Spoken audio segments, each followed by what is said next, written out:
Assalamualaikum warahmatullahi wabarakatuh. My name is Nuri Nazlah binti Rosmukazuri. My metric number is C23A0993. Today I want to present my final presentation, which include my project 1, 2 and 3. First of all, there are something that I learned from the project 1, which is the principle of theory in digital photography. The core principles of digital photography theory involve understanding exposure, composition, and visual elements to create impactful image. Key elements include exposure, composition, and visual elements like balance, color, and light. Digital photography builds upon these principles using technical tools like aperture, shutter speed, and ISO to control exposure and create desired effect. After that, the principle of technique in digital photography. In digital photography, the principle of photography like elements and principle of art guide a photographer in creating compelling and visually effective image.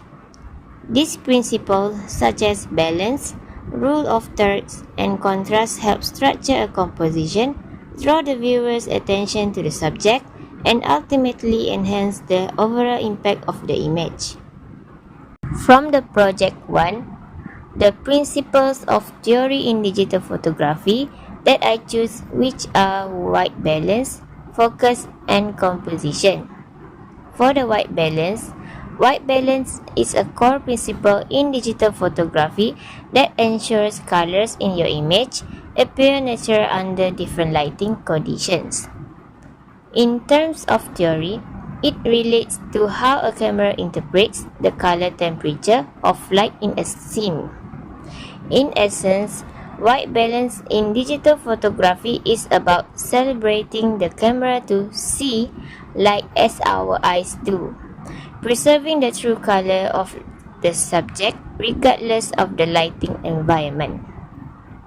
For the focus, in digital photography, focus is a key component of the principle of photography theory, which determines what part of the image appears sharp and clear, guiding the viewer's attention and impacting the emotional and visual impact of a photograph. Focus refers to the sharpness or clarity of an image or a specific part of it. When something is in focus, it's rendered with maximum detail. When it's out of focus, it appears soft and blurred.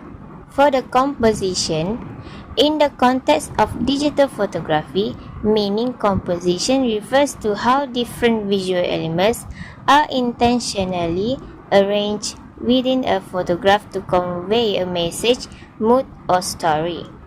Is a core principle in the theory of photograph, blending artistic design with storytelling. In theory composition, there has a view of theory which is visual language.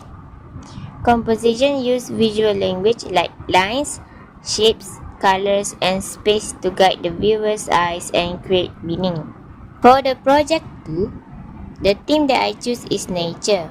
Nature refers to the physical world and everything in it that is not created or influenced by humans, including plants, animals, landscapes, and the natural processes that govern them.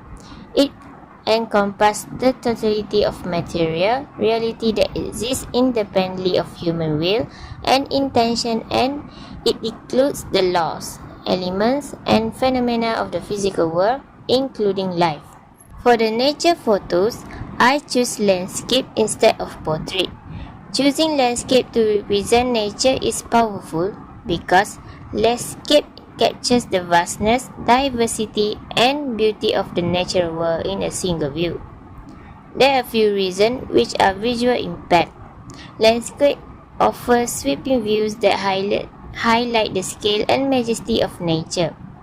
For the ecological diversity, a single landscape can show various ecosystems coexisting, revealing the richness and complexity of nature. For the emotional connection, expansive scenes often evoke feelings of awe, peace, and connection to the earth. For the storytelling, the script can tell a story of time, change, and interaction between natural elements and human influence. For the inspiration and conservation, stunning landscape inspire appreciation and a desire to protect the environment.